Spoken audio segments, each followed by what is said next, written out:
Rico Abreu closes up the high limit championship gap to Kyle Larson. Bridgeport Speedway makes some safety changes. And who exactly is running high limit behind the scenes? We'll talk about that today. Let's go.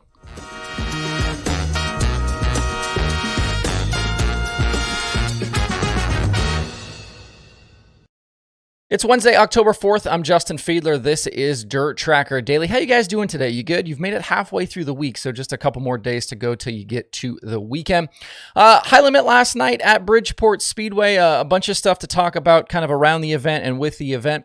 Rico Abreu, your winner. He led all 35 laps from the pole. He became the first high limit winner to start on the front row of a main event. I do think that Buddy Kofoid was probably faster than Rico was, at least at one point in the main event, but his way too ambitious move for the lead did not go well.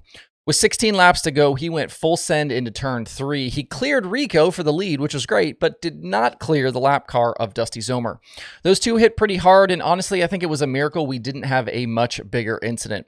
Zoom Zoom was done for the night, but Kofoid was able to continue. I did see a scattered midget comment or two in the aftermath, and Buddy has been known to make some sketchy moves at times in the past couple of years, especially as he was on his way to 2 USAC National Midget Championships. I think he, like a lot of these other young, talented guys in open wheel racing, is hyper aggressive. And I think as he gets more experience, he'll probably mellow out a little bit, especially if he catches the ire of a veteran driver or two in the process. He did pick up the Bridgeport track record last night and eventually drove back to an 11th place finish. That's 2 weeks in a row where we've had track limits or track records set with high limit. With Kofoid out of the picture for the win, Kyle Larson did try and track Rico down in lap traffic, but could never get close enough to make a move. Rico and Larson were joined on the podium by Corey Eliason. I'll be curious to see what happens with Eliason and that Crouch Motorsports number 11 car for 2024. There's a lot of rumors swirling about what could happen there for next season. Eliason has shown speed here in 2023 since moving over to that team. He's had 2 wins, and obviously last night's third place run was solid. But it hasn't been all easy for him, and I think team owner Leighton Crouch has big plans and big expectations for that ride. The battle between Larson and Rico for the high limit title did tighten a bit, with 15 points now separating the two. I believe it was 20, now it's 15. Looking ahead to next week's season finale at Lincoln Park, if Rico wins, Larson has to finish 6th or better to lock up that championship. A quick merch note before we dive into some other high limit stuff today. I would like to do some hoodies and maybe a new shirt here coming up. But before that, I'd like to clear out some of what I still have in stock right now. So if you want to grab something from shop.dirtracker.com, use code OCTOBER at checkout for 30% off your entire order. That is good for everything in the shop. The hats, the shirts, the koozies, the stickers, everything that's in there you can get a discount on. I'll also have a link below in the video description. You can click that link and the coupon code will automatically populate when you go to checkout. All right, some other notes about last night. I did have 2 separate people tell me that Mike Hess was indeed in attendance last night at Bridgeport with high limit. I did hear his voice at one point on the broadcast as well, so he was back race directing on the driver radio. If you pay attention during those broadcasts with the guys in the tower, if the race director is close by, you can sometimes catch voices and things in the background. Everyone continues to claim that Mike Hess is not officially a high-limit employee, and maybe that's true at this point, but I think all signs are definitely pointing to this being a done deal for 2024. Tommy Estes, who is also working with USAC this year, continues to be with high limit as well, and I'll be curious to see the breakdown of series leadership going forward, especially with some of these officials. I could see a scenario where Hess is more than race director, possibly maybe even bumped up to series director for next year. I think rounding out those leadership positions will be very important for high limit's future, and especially to take the load off of some of the people that are working there now. Looking around online and consuming some other dirt racing content this week, I do think there's a disconnect out there about who is actually in the driver's seat for high limit. And although Flow Racing does have a big part to play here, make no mistake that Brad Sweet is a main driving force behind this series. He's doing a lot of the work behind the scenes to keep high limit going at the moment, and also a lot of the heavy lifting for the future. That includes doing things like finding new employees and also working on the schedule. Kyle Larson's business manager and Josh Peterman, you'll hear him referred to often as JP.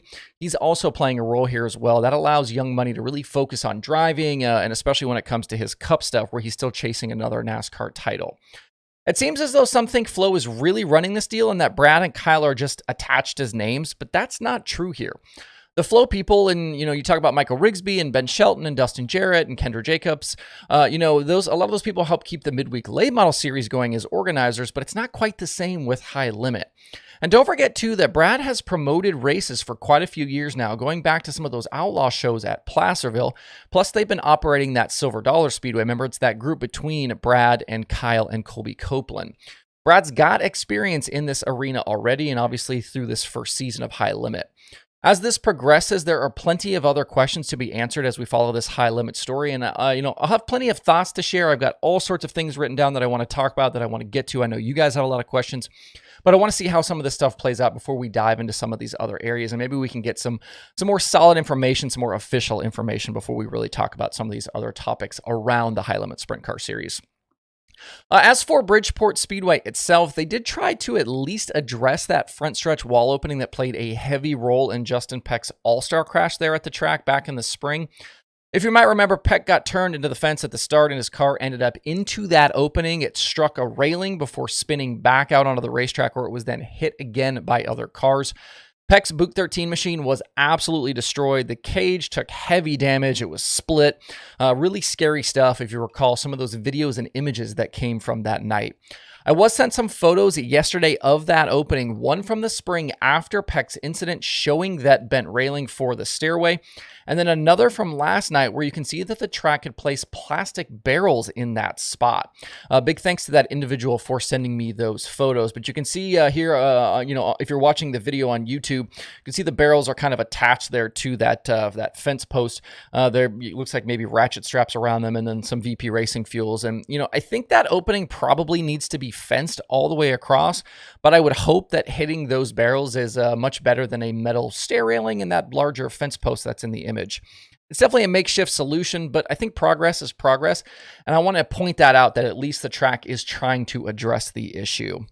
Last night's program at Bridgeport did also include a modified invitational that was won by Matt Stangl over Brandon Grosso and Billy Pouch Jr.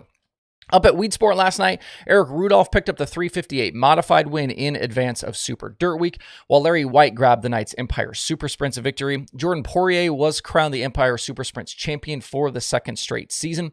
Up in New York today, attention shifts over to Brewerton for their season finale with 358s and Sportsman Modifieds on the card. You can watch that one live over on Dirt Vision. The Super Dirt Week parade through Oswego, through the town, is also happening today, so look out for that if you are interested. Looking around the other dirt racing podcasts this week, Wing Nation has Brent Marks, Cap Henry, and Devin Borden. Open Red has Darren Pittman. Hoagie's Garage has Cole Garner and Elizabeth Phillips. Dunewich on Dirt has Chris Wise. And there are new episodes of The Dirt Reporters, The Dirt Nerds, Dirt Tracks and Rib Racks, Dirt Track Confessions, and Dirt Track Weekly. To see the full list of shows and episodes, head over to DIRTRACKR.com/podcasts.